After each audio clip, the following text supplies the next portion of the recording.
Perkenalkan, nama saya Manis Simbolon dengan NIM 1020230112. Di sini saya akan menjelaskan tentang pelatihan dan pengembangan sumber daya manusia. Pengembangan dan pelatihan sumber daya manusia. Pengembangan adalah konsekuensi dari hasil pendidikan dan pelatihan yang diartikan selalu individu untuk memikul tanggung jawab, memperbaiki dan menambah kebutuhan, kemampuan dan sifat-sifat kepribadian.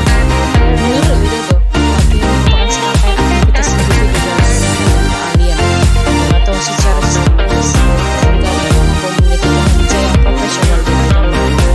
Pelatihan adalah proses pembelajaran yang memungkinkan yang menghasilkan pelajaran sesuai dengan langkah pengembangan sumber daya manusia yang Ardana, yaitu penentuan kebutuhan, penentuan sasaran, penentuan program, identifikasi prinsip belajar, pelaksanaan program, dan penilaian pelaksanaan.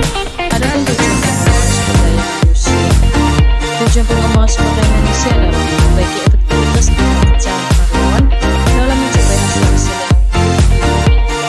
yang telah diinginkan, yang ingin telah ditetapkan. Perbaikan efektivitas dalam memperbaiki kemampuan karyawan, keterampilan karyawan, maupun sifat karyawan itu sendiri terhadap tugas tersebut.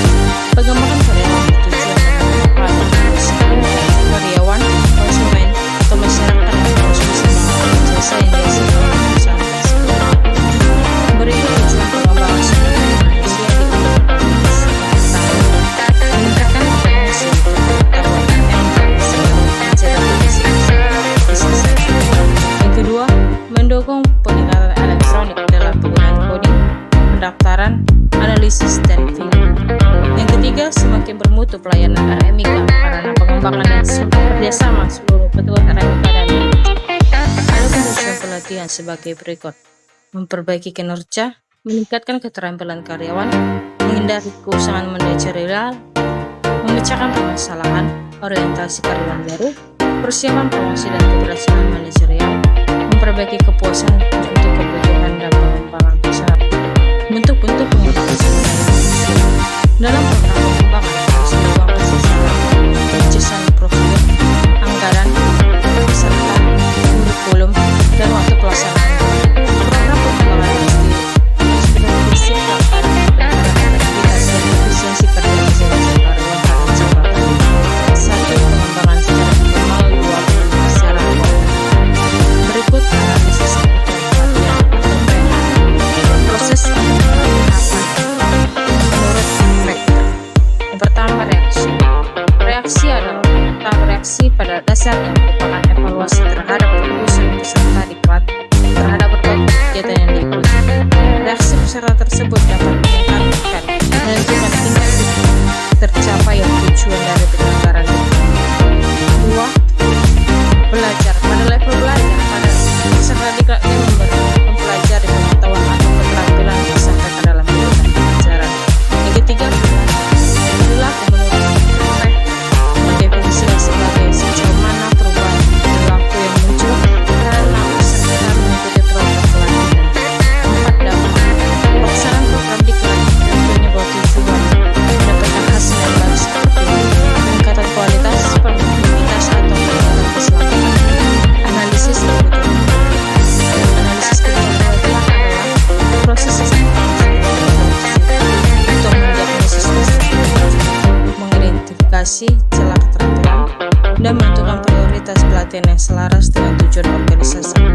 Proses ini memastikan bahwa investasi dalam pengembangan karyawan efektif dan memberikan dampak positif bagi individu, jabatan, dan organisasi secara keseluruhan. Adapun prosedur untuk mengidentifikasi kebutuhan pelatihan. Yang pertama, kebutuhan pelatihan. Yang kedua, mengidentifikasi area. Yang ketiga, permintaan yang tidak diantisipasi, mengkampas survei pelatihan. Yang kelima, survei kinerja. Contoh kasus yang pertama, di sebuah rumah sakit baru saja menerapkan sistem baru staf. Setelah pelatihan selesai, manajemen ingin mengetahui seberapa efektif pelatihan tersebut pada seluruh pengawasan. Dalam kasus di atas, apa metode evaluasi cocok digunakan? A. Survei. B. Penilaian. C. Wawancara. D. Observasi. E. Perilaku. Jawaban benar A.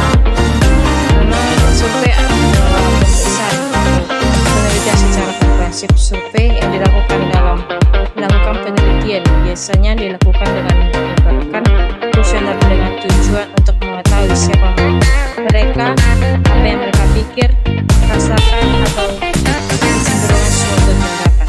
Contoh kasus yang kedua, suatu rumah sakit swasta atau lembaga medis menyadari adanya keterlambatan dalam proses pelaporan klaim BPJS karena petugas masih sering salah dalam input kode diagnosis. Kondisi ini mengakibatkan klaim tertolak sehingga menyebabkan kerugian finansial.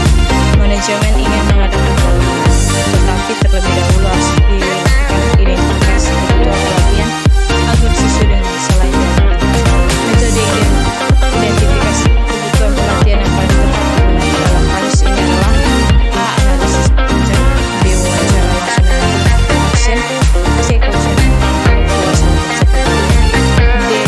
Studi dokumen medis dan laporan klaim, E. Observasi langsung terhadap kompetensi petugas pengkodean. Jawaban yang benar E. Observasi langsung terhadap kompetensi petugas pengkodean. Observasi langsung memungkinkan manajemen untuk melihat proses kerja petugas pengkodean secara nyata, mengidentifikasi kesalahan terjadi, misalnya kesalahan pemilihan kode SI di atas 10, serta menilai apakah kesalahan berasal dari kurangnya keterampilan,